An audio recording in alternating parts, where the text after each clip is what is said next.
if politics is broken, what's the alternative? And we do three things. We run a daily alternative media outlet.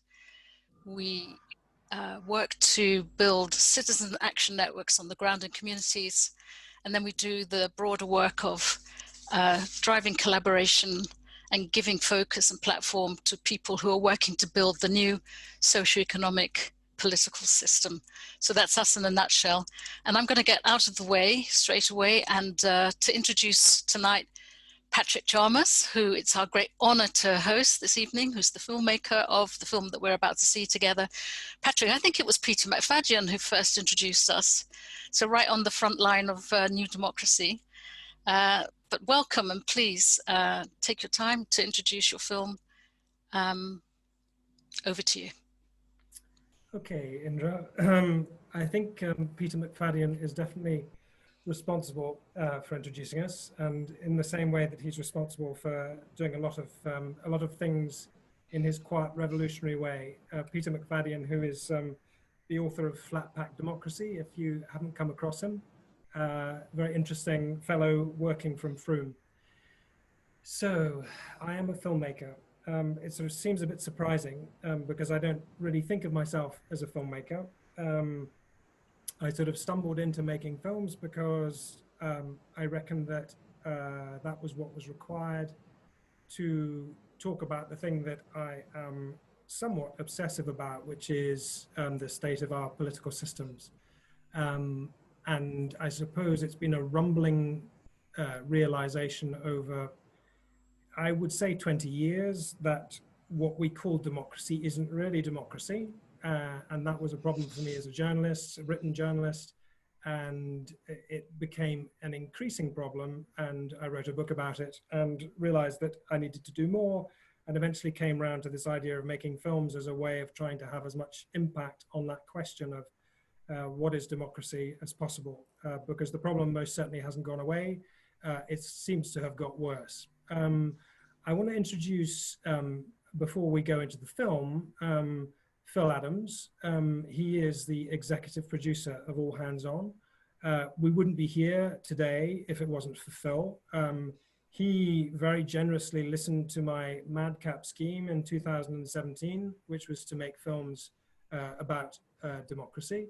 He is a wizard of digital marketing, how to do things which for someone my age on the internet are surprising, marvel-inducing, and really for us as a filmmaking operation have allowed us to survive, create an image, create a lot of the blog and the newsletter and clips, and get things together and look as if we know what we're talking about. And obviously, if we don't know what we're looking, if we don't know that we look like what we're talking about, or we don't know it as if we know what we're talking about, it's not Phil's fault. I take full responsibility. So that's Phil. I don't know if Phil will want to say a word now or later in the questions. Round two, Phil. Would you like to? Yes, no? No? Phil's shaking his head. Why did this film get made out of the ruins? It's because I kept coming up against the question, what is democracy? And I kept finding that the academic or the anecdotal descriptions of what democracy is were not satisfying to me. So I thought, well, I'm going to go and ask a Greek. And in fact, I ended up asking quite a few different Greeks and filming what they had to say and bringing the answers back as a film. I can't honestly say I still know that I yet know exactly what democracy is, but I feel more comfortable in the uncertainty than I did before. So I think there are elements of the answer in this film, and that's not all of them, but it's a starting point. So this film is a vehicle for discussion, which means you don't need me talking about it. I'm really chuffed that you're here. Thank you for coming. And this film is a public good as far as I'm concerned. It is made to be used and shared and to prompt discussions about what does democracy mean. That's the idea. I think let's show it, and we can get into the questions and take it from there. And just briefly, just to say the structure of this evening, after the film is shown, which will take about 30 minutes, Mary Vacas will be doing a question and answer with Patrick. Mary is a futurist, activist, Imagineer, and runs something called Oipoloi, which is an amazing space, imagining Greece as the rebirth of the thinking about the future, including democracy and everything else. So that's the way that the evening is going to go. And then after the Q&A, you're all here on an open Zoom space, and you can raise your hands to ask questions. You can do it in the box. You can write your name in the chat room at the side, and we'll monitor the names, and we'll pick you out, and Maria will pick you out for questioning. So with no further ado, and hoping that all my buttons work, I'm about to share the screen, and I'm about to select that bit of my screen, and I'm about to share it with you, and it goes into a big expand, and enjoy the film.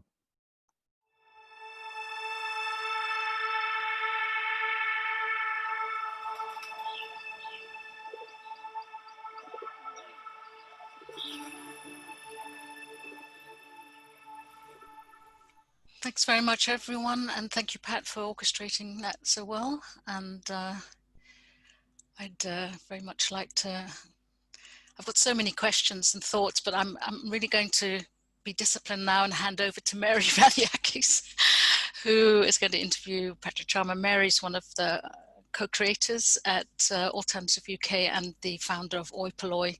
Mary, please introduce yourself before you speak, and hand over to you two. Thank you very much. Thanks, Indra. Can you hear me okay? Yeah. Cool. Hello, everyone. I'm Mary Vacas. I'm a Greek American, and I've set up a social enterprise called Oipoloi, which aims to reboot Greece as a beacon of civilization. The premise being that, well, besides the heritage that Greece has with being the cradle of civilization, also the fact that the problems of Greece are emblematic of the world's in a globalized world. So, which actually allows me to segue nicely into my questions. Patrick, if you're ready. So as I mentioned, I advocate that Greece can be a crucible for civic innovation on a global scale because, as I mentioned, the problems of Greece are emblematic of the world's. What prompted you to go on this journey to understand the crisis in democracy? First of all, thanks, Mary, for coming and moderating this. It allowed me to look back at your site, which I've just posted in the chat, and somehow I feel a complete fraud because I feel you should be the one answering the questions.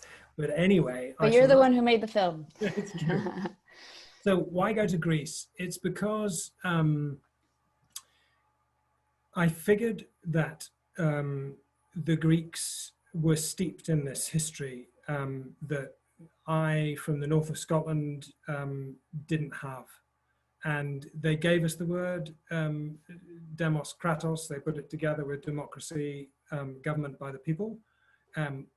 It's clear that forms of human government existed before Athens and the city-states, but the ancient Greeks looked very deeply at how politics works. That was the extraordinary work, particularly of Aristotle. You know, as a political scientist 2,500 years ago, he and his students looked at how politics worked and defined it. And I'd started to understand about that because people have sort of nudged me towards it. And I realized that rather than me as a British person talking about democracy from wherever I happen to be, I thought I needed to go and talk to Greeks and to film Greeks talking about it. And obviously in the modern sense, Greece has the most extraordinary story of crisis that is still ongoing, even if it's been declared finished. And so, you know, I'm delighted I went because they had a lot to say and a lot to teach me. Okay. Well, what's interesting about your film, because you met with, you know, people who are refugees and squats, people who are affected by the crisis from all different backgrounds. And your film captures quite nicely how actually do we really live in a democracy, because in Greece, the 2015 results of the referendum were ignored. And today we have a similar thing here, not quite with referendums, but UK government contracts, for instance, going to unqualified parties and so on during COVID. To bring it back to Greece, the Greek financial crisis was precipitated by needing to save French and German banks from crashing since they had underwritten all the Greek debt. So as we'd seen in the referendum, capitalism won out over democracy. And that's why I mentioned today's sort of private interests. How do you see the role that capitalism plays in the erosion of democracy? So I'll take the last little bit first. How do you see the role of capitalism in the erosion of democracy? So the last word first, democracy. I don't think we live in democracies. So that's my personal position. It's an abuse of the Greek term for government by the people. And the same Aristotle, in his definitions as a political scientist, said, if you want democracy, you use lottery. You use lottery selection, and you get something which is like the criminal juries you have in the UK and some other countries. So we do not live in democracies. We've put sort of nice labels on what we have: representative government, representative democracy. But in the bit of democracy that we all love, you know, in our guts, which is government by the people, we do not live in government by the people. And that's the first thing that for me is critical. We need to stop talking about democracy, and we need to start talking about oligarchy as a precursor to doing something about the catastrophically dysfunctional politics that we are living in, really globally. So let's not sort of beat around the bush. We do not live in a democracy in any sense of the original term, and that's a huge problem. Point finished. What role does capitalism have in democracy? It is primordial. And even if we weren't talking about democracy, but let's say standing back, we're talking about the state of the planet and the collapse of the biosphere and biodiversity collapse, inequality. Capitalism has a huge part to play in that as well. And that's fundamentally the idea of debt-based money.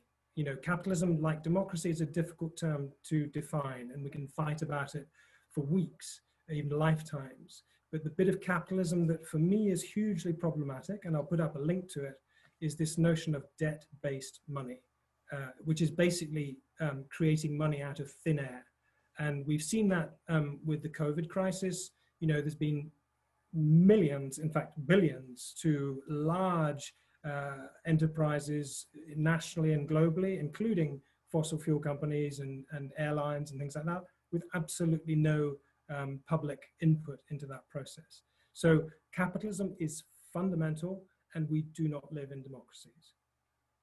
I guess interesting juxtaposition in capitalism being, you know, if we can take it to its simplest form, is, you know, the owners of capital, the people who own the means of production, versus democracy is ruled by the people and therefore ruled by the many. So in a way, you could say that real democracy is in direct opposition to capitalism in a way, because the interests of the few couldn't possibly be aligned with the interests of the many. I mean, would you agree? I don't honestly know, you know, because I'm a capitalist. You know, I have assets. You know, even having a bank account with interest on it makes you a capitalist. So we are like the fish in the water. You know, we don't actually know that we live in water. There are some people on the planet, they're not in the majority, who have absolutely no money. But we are parties to a capitalist system, which is it's a human invention. So we, in our minds, have created capitalism, and we've accepted it, or we're not even aware of it. And in the same way that we've created it, so we can step back, analyze it, and say, we've had enough of this. And that doesn't mean killing people either. It can mean, you know, we can do better than this. And the planet is telling us, you know, the virus is one thing, the COVID is one thing, but any number of other indicators, gross inequalities, mass slavery. There's 40 million people in slavery today. Capitalism is a human construct, massively damaging, and we need to fundamentally change it. Couldn't agree more. So the philosopher in your film, Alexandros Xismenos, he said, the public space is the space of public interaction, the commercial space, but also the space of ideas where philosophy is born. Philosophy is therefore born around politics, precisely because this process of ruling ourselves brings about big issues. So I think we're seeing public spaces reactivated as catalysts for political discourse, what with tearing down of statues and monuments, and people questioning what symbols we should actually uphold. What do you think might be some outcomes of this upsurge of political activity? You mean specifically the Black Lives Matter surge of the last few weeks? Well, for me, the Black Lives Matter and the question of colonial symbols is intimately tied with capitalism, because colonialism is a way of expanding your wealth and using others in kind of utilitarian ways as objects. So for me, capitalism, colonialism, the environmental crisis are all connected. So when people are tearing down monuments of an outdated system, it gives me hope anyway that there will be a conversation in the public sphere about what symbols should we uphold, what should they represent, and maybe get conversation going. So do you have any thoughts on, any outcomes for this new swelling in political activity? Yeah, I do. I'm white, so it's not the best place for me to be starting to hold forth on racism. But I've written a column today for the people I am doing some work for at the moment, The Correspondent, which is basically talking about my racism and the extent to which declaring my racism is part of my response to Black Lives Matter. And it's complicated and it's sensitive, but the notion of Patrick Chalmers, me, being a racist, is that until I am actively promoting anti-racism, then I am part of the problem. So tearing down a couple of statues is fine by me. There are a hell of a lot of statues that could be torn down, but it's not enough. What about the streets of Paris? I live in France. What about the streets of Belgium? What about the streets of London? What about the streets of Bristol, where the most notorious statue has been torn down so far? The smarter parts of all these places were built with, on the backs of dead people, dead Black people. So a few statues doesn't cut it. So we have this 3 or 4 weeks of sort of uproar, and then it'll all quieten down. But we've had these before. This is not the first time that a Black person has been murdered by the police. And not just in the States, in the UK, in France, where I am as well. So I'm surprising myself by quoting Milton Friedman, but I'm going to. And I'll even put the quote up in the chat. So Milton Friedman talks about having the ideas around at the time of crisis. And this is a time of crisis. In fact, it's a time of multiple crises. And the ideas that I'm interested in and that I would hope to help promote through this film is deep democracy and real democracy. So it's the sort of work you're doing at Oi Polloi, it's the sort of work that Pat and Indra are doing, and Maria at Alternative, and loads of other places that we talk about on our website. So, Black Lives Matter is here, and I'm delighted that, loads of people have started buying anti-racist literature and listening to stuff, but it's just nowhere near enough, and it is gonna calm down again. So what I'm interested in is ripping off Milton Friedman's idea and us having the good ideas now in a time of crisis.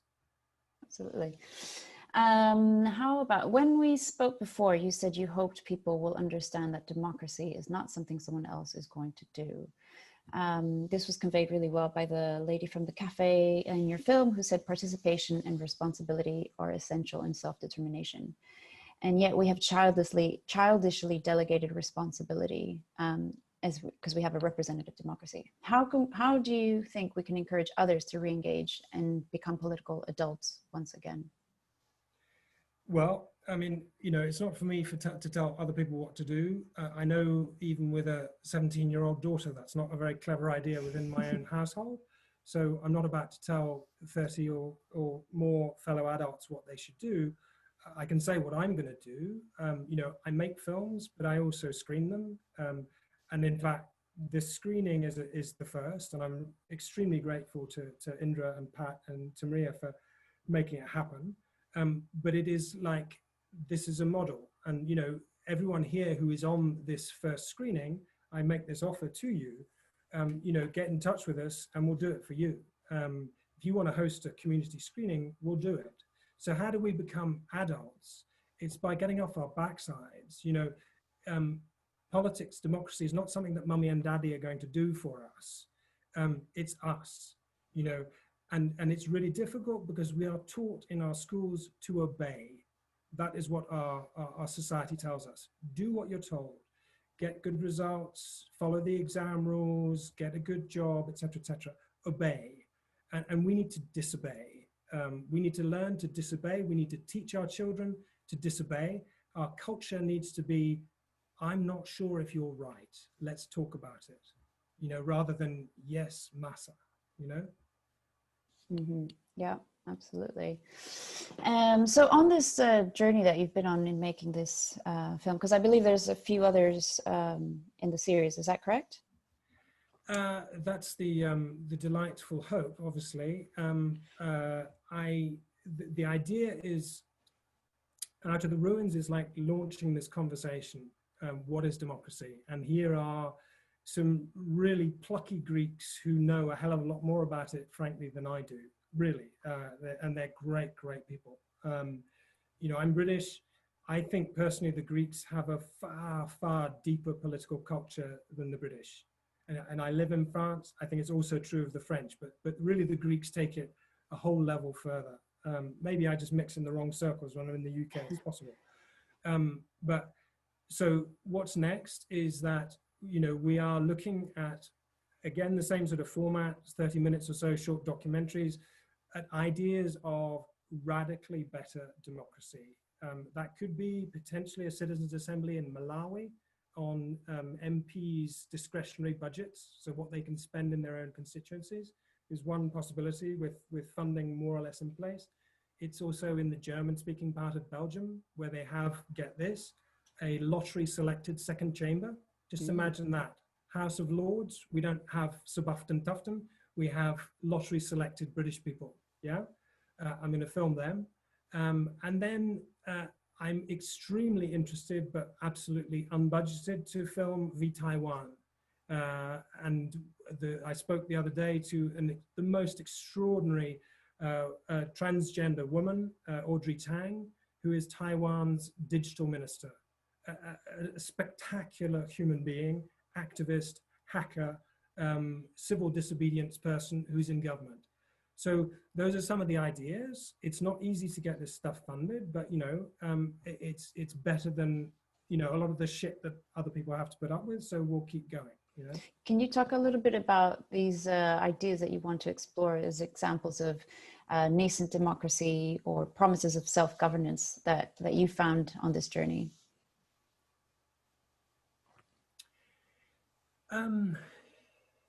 They're sort of all over the place, actually. That's the extraordinary thing. My main activity, I'm 54, my main professional activity has been journalism, and my cast tend to look for the bad shit. We like to do car crashes and bad stuff. And we don't tend to look for even an explanation of the car crash. I've just started doing some work for The Correspondent, which is a spectacularly good publication. Ad is here, I love them. And it's not just because they give me money. And why do I like The Correspondent? It's because they focus on, there's various different names on it, but solutions journalism. So yes, talk about the problem, but if you're going to, let's talk about some solutions. And as far as radical democratic innovations are concerned, there are tons of them. And I'm sure you could name them as could I, probably everyone else on this call as well. And we don't see much of them on the BBC. or anywhere else, frankly, and that's crap, you know? So we need to talk about them ourselves. And that's part of becoming adult. Like if you're not, you know, those conventional media channels, and this is why Donald Trump is so successful, because some of what he says about fake news is true, you know? So we as adults, as wannabe political adults, we need to get a lot more imaginative in terms of where we get our information from. And so go to sites for LGBTQ news, go to sites for patriarchy, what is it? Sexism, what is it? Black Lives Matters, what is it? Go and find out this stuff ourselves, and what do you know? There's some amazing stuff going on, you know? It's like half full, half empty. There is some amazing stuff going on, and to keep ourselves going, because it's not always easy, we need to look for that stuff. So it's interesting, educating ourselves and dismantling the kind of thought and belief structures that we've been handed down from a colonial capitalist system feels very similar to the process that I've been going through personally anyway, through this Black Lives Matter thing. But it feels like actually hearing Varoufakis, the former Greek finance minister, talk about, you know, we live in oligarchy with elections, to hear it spoken so simply was a bit of like a smack across the head. And do you, what sort of things do you think we should be educating ourselves with? I know you mentioned a few now, but are there any others that you can hopefully share with us? You know, what you just quoted from Varoufakis is like a big deal. You know, that's the equivalent of saying, you know, your baby is ugly. It's like, we hold to this idea of democracy as this, like, okay, look, it's not perfect, but it's okay. I mean, look at China, look at Russia, look at, you know, all these other crazies around the world. Let's hold to democracy. And it's like, no, it's not good enough, you know, it's so not good enough. So when, you know, I was delighted to catch Varoufakis. He's a bit of a, you know, he's a bit of a pop star, and he's a politician. So he comes with all the challenges of trying to get him on camera. But I was delighted with his quote, and I deliberately got him to say that. You know, I gave him the Aristotle oligarchy, and he fed it back. And, you know, we need to be able to say we live in oligarchies, and be prepared to say it, and even put it in our questions to our local MPs, to tell our friends. And when they say, oh, Patrick, stop being so bloody revolutionary, would you? You say, look at the facts. We live in an oligarchy. We live in oligarchies. We do not live in democracies. And it's like, okay, what do we do about it? Yeah. Well, I guess it leads me to my final question. And this is to tie in with Indra and Pat's the alternative. If politics is broken, what is the alternative? Do you have a view on that? Yeah, I do, because sort of politics isn't broken. You know, the politics for me is and it's not just me. I ripped it off from a guy called Bernard Crick, who's a British political scientist. It's basically how we divide the cake, and it's actually how we divide every cake. And the cake could be the right to breathe clean air. The cake could be the right to decent healthcare. The cake could be the right to a basic income that allows you to eat, or it could be access to decent housing. You know, there are all these cakes, and politics basically determines how we divide the cake. So, you know, do we need to fix politics? Most certainly. But, you know, some of politics is actually working. And there are, as we all make active political choices, we contribute to the pool of politics as politics that's working. And as we say to our MPs and our governments, you guys are failing, you know, you're failing not only us, but actually even yourselves. You're failing, you know, have you got kids, for goodness sake? Is this the world you want them to live in? You know, they're human beings as well. They just got the wrong theory of change, which is to get elected and somehow think that's going to fix things. So there are plenty of examples of politics is working. It's unfortunately the most powerful bits aren't working. And somehow we need to tell them to stop it, you know, we need to stop them doing it. Thank you, Patrick. That was everything from me. I will now hand over to Indra for questions from everyone. Thanks very much, Mary. And what a great luxury for us to have two people knowledgeable right at the heart of the issue in Greece to be in conversation. So much has come from that. But I'm very aware that the people on this call, there are many, many people here who are active in the work in the field of developing democracy. Many of whom we are platforming on the Daily Alternative. So what I'd like to invite now is a combination of either questions for Patrick or Mary, or if you like, to offer your contribution into this space for the new democracy arising.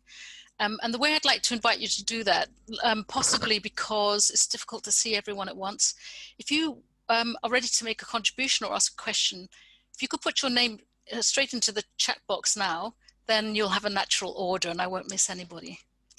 So anybody who'd like to ask a question or make a contribution. Candice, if you'd like to unmute yourself, thank you. Thank you both so much. It's been really phenomenally insightful. But just leading off the back of what you've just said, I wondered if either of you or anybody has come across solutions that actually tackle this oligarchy, I guess, in actually shifting the power balance, because your film is so powerful and moving, where the lady was talking about what sprung out of the overflow of syntagma, and yeah, that resonated so much just with Occupy and other movements where the people do have this, you know, abundance of ideas and power, and then we see it deplete time and time again. So I wondered if there are any thoughts or strategies of actually solidifying those movements, or creating policies that, you know, shifted the power balance. Yeah. Do you want to go, Mary? I mean, I definitely have thoughts on that. I don't know who said the quote, but I love the quote that says, power is not given, it is taken. And I'm not meaning that in any kind of revolutionary sort of way, because a revolution actually doesn't just mean people take up arms. It also means a sort of coming around. That's where the word comes from, a sort of returning, a coming around. So, you know, creating ways and localization and localization projects are ways where people are taking power back and making decisions in their communities locally. And I think that's becoming more and more widespread. It's just, it hasn't caught on as the sort of mainstream way of doing things. And yeah, I think it's just a matter of films like Patrick's, you know, hopefully will bring more awareness to all these kinds of things that are happening around the world. And for me, the power shift doesn't have to be this great big dramatic thing. It can be as simple as, you know, taking ownership of how we grow our food, of how we make our energy, of how we have shelter. It's very simple, mundane things. It doesn't have to be fancy schmancy. It's like the basics of living. And when we don't have those basics covered, that's when we're in this state of fight or flight, which is how I believe the current oligarchy benefits. So looking for those ways where our basic needs can be met and where we are empowered through community decision-making and localization is for me a way of taking back power. And I'll end it there. Thank you. Patrick, I can't hear you if you want to. Yeah, I'll just put a link related to that. I won't say anything on top of that, but it's actually, it's a piece about women leaders during COVID. And so again, you know, to answer Candice's question, it's like, it is happening. So for where we are individually, do it locally, but also don't be downcast, because even in conventional systems, there are some extraordinary stories. So that link that I've just put into the chat, you know, women in the face of COVID is like massively optimistic and encouraging. I'm just slightly going to break the usual rules and just invite you, Candice, for a minute to talk about what the work that I know you're doing. Just if you could just introduce yourself for a second. Sure, thank you. Well, over the past 4 years, I've been starting out as a citizen's journey, just exploring how we can, how individually and collectively we can thrive beyond the capitalist structure. And so I've set up a project called Common Unity, looking through the lens of art, how we can mobilize participatory ways of self-organizing and yeah, implementing the change we want to see, and looking specifically at the area of the commons as the burgeoning system that will provide that framework for equity and regenerative culture. So we've designed a festival, which is kind of the catalyst for, I like to think of it as where community meetings and I don't know, some kind of political mundanity can come into people's mind. The festival is actually a way to excite people and bring everyone's goods to the table, and just yeah, and just share ideas and performance, and then actually create some lasting work throughout those days that bring about direct change. So yeah, I'm doing a lot of research at the moment about land being, I guess, the root of the issue.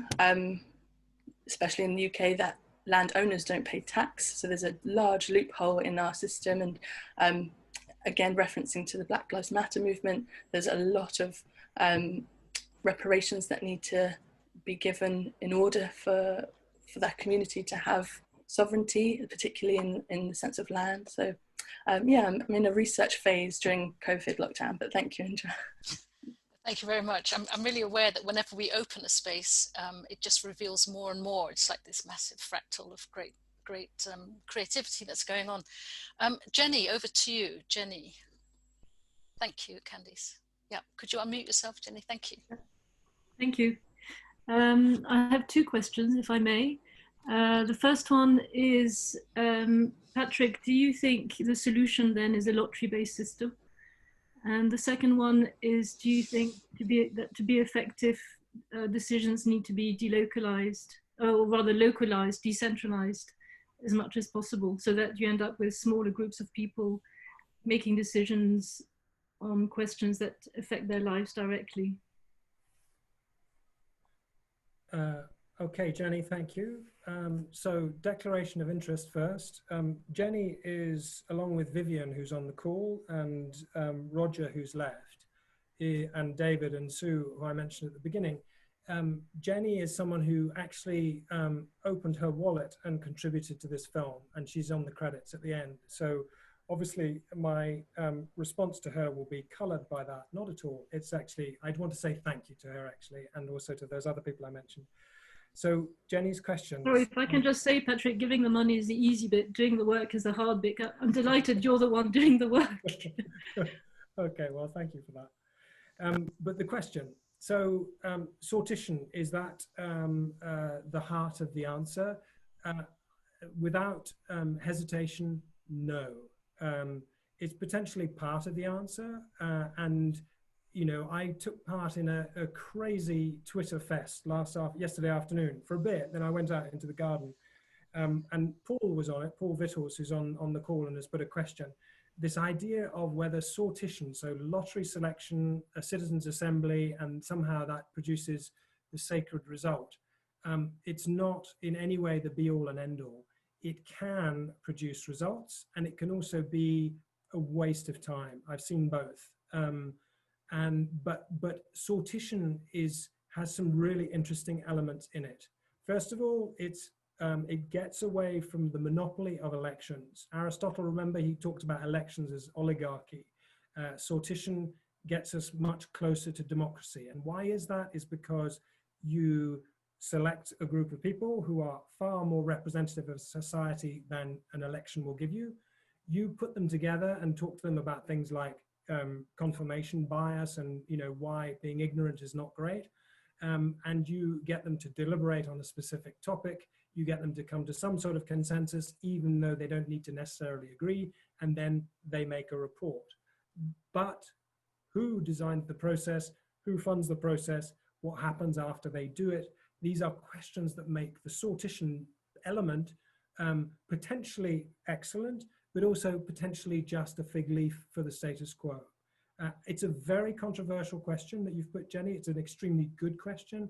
One of the films we've done is about the Irish using sortition for abortion. And I think in that circumstance, combination of skill and luck, it worked, but it's not obligatory. The second question was relocal. Is that the answer? My short answer would be it's part of the answer.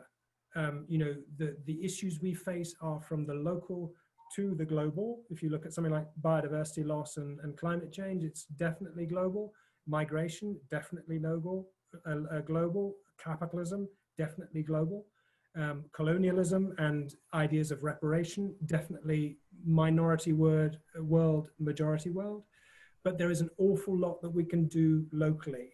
Indra and Pat have talked about neighbocracy on the alternative website, which is the idea that you basically have a government system with your neighbors.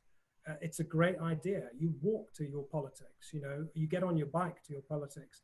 And that deals with health, it deals with food, it deals with accommodation, it deals with mental health as well, it deals with local transport, agriculture, all sorts of things, food provision. So the answer is a bit of both. Thank you. And I would say obviously that through the local you can go right up to the global through systems of sociocracy and so on. I know that we've also got Tom Utley on the call, and Tom, I'm going to invite you if you'd like to address some of this issue too, because I know that you're an expert in this, and you are going to address, I think, one of the questions that's in the chat box from Paul. Anyway, why don't you introduce yourself a little bit to the people here? Yeah. Hi, I'm Tom Utley. I'm in Eugene, Oregon at the moment. I founded the Co-Intelligence Institute and the Wise Democracy Project that has a pattern language associated with it. But I was interested in the tension that's been described in Paul's question about, you know, mass participation versus sortition, which is picking a subset of the people and giving them the power and opportunity to deliberate on the subject. Well, first of all, I'd like to say that these are not mutually exclusive. I see the value. I know this. I study lots of different processes, decision-making and conversational deliberative processes, and there's lots of different qualities of process. You can have processes that are really crappy, and you can have processes that generate collective wisdom, and it takes some attention to do the high quality processes, and you can't do that with an entire population. But that's one of the main reasons to do sortition for me, is you can invest resources, quality facilitation, quality information, whatever, into a group of people who are selected to represent the larger population and help them come to higher quality decisions. But around them, there's lots of things you can do. You could have the, you know, people's assemblies, you're going to have world cafes, you have open space, you have all sorts of different activities around that can involve as many people as you want, no limit to that. And they can provide input into the randomly selected group, the what's called mini public, for the mini public to consider as part of their, because they are, everybody is the people, you know, the randomly selected people are the people are out there participating in all these different things. So if you had 30 different conversations that covered 10,000 people going on all around the city, for example, some large city, London or whatever, and then you had people participate in an online thing where there's a thing called Paulis, which can allow people to put in their input they think is most important, and to evaluate things that other people have said about it. So there's this kind of digestion of the mass public participation going on. It's like it's better than a survey, but has certain qualities like a survey. And then the results of all that can be given to these randomly selected people, saying, these are what your fellow citizens were thinking about. Take that into account along with all the other information that you have. And whatever the group, the mini public comes up with, the randomly selected group comes up with, that can be fed out into conversations again. You know, you could also have live chatting going on while the discussion is being broadcast. There are so many ways to engage large numbers of people, but to have this small group who, if they're authentically randomly selected, will both it's not even represent, they're not representing the community, they're embodying the community in a smaller group of people. And there was in Athens, in ancient Athens, they had a boule, I'm not sure how it's pronounced, which is 500 randomly selected people serving for a year, who were kind of like a legislature, but they had lots of different functions. But one of their functions was to create proposals that were then discussed in the assembly. And the assembly had thousands of people in it. So not to present this as something that is a dichotomy, that you need to do one or the other and say it's really bad if we do this or we do that, but how can we creatively engage both of these modes and together in ways that are create synergies. It's bigger, it's more potential there than there was if we did either of the other ones. That's excellent. Thanks very much, Tom. I mean, I think we're certainly living in an age where so much more is possible than even 5 or 10 years ago. Ewan, can I invite you to put your question? Thanks, Indra. Yeah, it was kind of building on Candice and her excellent work, actually, and question as well. But I think it's been expanded and added to by so much richness ever since. I think my fundamental question is slightly moved on a little bit in how do we encapsulate this, the kind of change you're talking about, whilst the rest of society lives in a capitalist structure. Because it's true to say that so many people will respond to many of these opportunities for democracy with, I don't have time. The reason they don't have time is because they are literally feeding the beast and engaged in work that they have to do to continue to pay the bills. You know, what are the kind of micro steps? I guess this is one really for Mary, Patrick, Candice and Tom.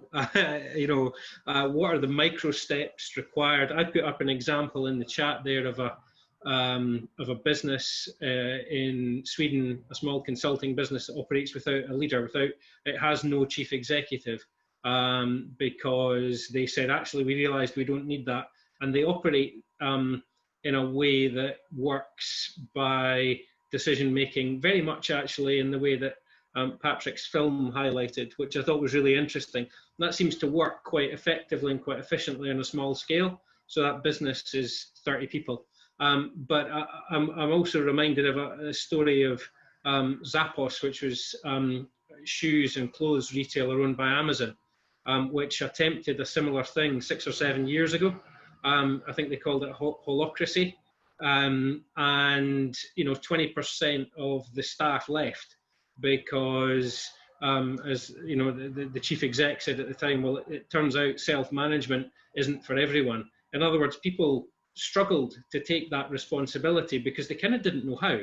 So anyway, there's a lot in there, but what are the micro steps that you guys see as the important ones for moving the whole of society forward? Because you can't just move one bit forward. You can't just say, well, we're going to rip down the politics and rebuild that, because if the rest of society isn't married up with that, the whole thing fails.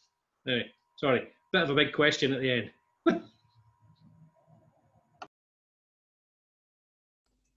Huge question, but you asked for tiny steps, and perhaps Patrick and Mary and even Tom could offer one tiny step each, or some picture of where to find the tiny steps.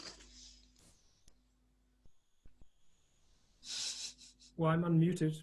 Tom's chewing, I can see at the moment, so I'll let him finish his mouthful. Tiny steps. From my own point of view, is be nice to yourself. You know, because if you are not in a place where you can do stuff and keep doing stuff, then you'll burn out really quickly. So don't go crazy would be the first thing. Secondly, obviously it's not for me to tell anyone what they should do, but I can tell you what I've done over a little while. You know, I am naturally stingy. We Scottish people have a slight reputation for that. I have no idea where it comes from. But for me, it's encouraging my inner stingy. Stop buying crap.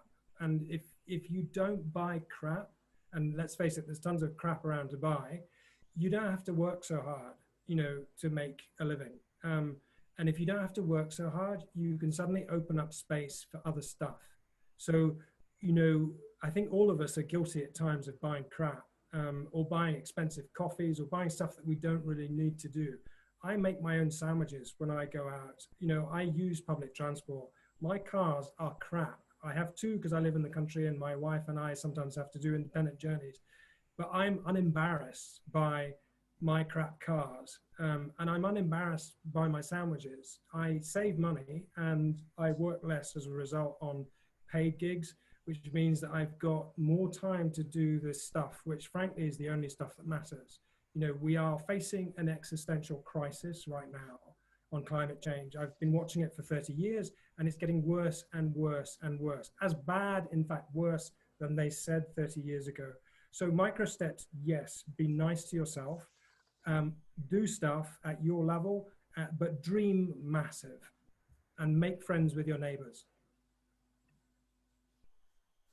I could jump in on the dream massive side of things, because a bit like Patrick, I will, by the way, I'll also endorse all the things that he said too, because without being free from, I call it fight or flight, but, you know, without having that burden of the sort of the system that we currently live in, then you're not free to look for the opportunities to innovate and to contribute. So that's a big one. But on the dream big side of things and the small steps, for me, it's really about the story. And that's why I love things that Patrick is, you know, things like this that Patrick is doing, that's showing us there are other ways, there's people innovating in this space. And when I say story, I feel that's why I got into this work that I am doing, is because we live, sometimes people blame postmodernism for the situation that we're in, that we have all these competing narratives and we don't know what to believe and everything is valid, but actually it's just a consequence of the world we live in. We have technology, we have social media, everyone has a voice. And so who's right? Who's truth? Who's history, right? So that's why I was excited also by the statement in the film about public spaces reigniting this sort of political conversation, because it can get us to think again, okay, so what do we want our societies to be about? And so maybe through these crises, we will start to find an identity and a story that we want to believe in. And so for me, small steps, well, I think the dreaming big is really important. And what I propose to people is connecting the dots between, you know, these movements of change that are happening, just like how Patrick is doing, and to show that, look, once you connect the dots, you start to see these constellations, and you start to see that the change that we all agonize over is actually already happening. It just doesn't make the news. So I would say educate yourself. I would say look in unusual places. The Alternative is a really fantastic place because they're like in the thick of it. So, and then you'll start to see that actually what we see in the news is the death of the old system, the existing system, the one that isn't working, the one that benefits the few, not the many. So yeah, and that's what motivated me when I realized that story and narrative can be really powerful, because it's what we believe in, what we choose to believe in. And if we can replace our belief systems with ones that are more in harmony with the state of the world, I think then you'll start to see really big change. Thanks very much, Mary. And I see now that we're just approaching 6:30, and I have had a little private chat with Alison, who's been holding to, waiting to put her question, but she's happy to leave it for now. Thank you very much, everyone, for participating. I would say modestly that one of the small steps you could take would be to go and join thealternative.org.uk, because we're platforming the work of so many of the people here today, and we're directly asking the questions that many of you are asking, which is, how do we respond to this time? And the the constant news is that there are many ways to respond to this time: practical, philosophical, theoretical, visceral ways to respond to this time, and we'd be very happy to meet you in that place and share the work of the people here with you on a daily basis. So once again, thanks so much, Patrick and Mary, and to all of you for turning up here tonight, to Pat for actually making the film visible, Maria for producing our events as she always does. Look forward to seeing you again. Thank you and good night.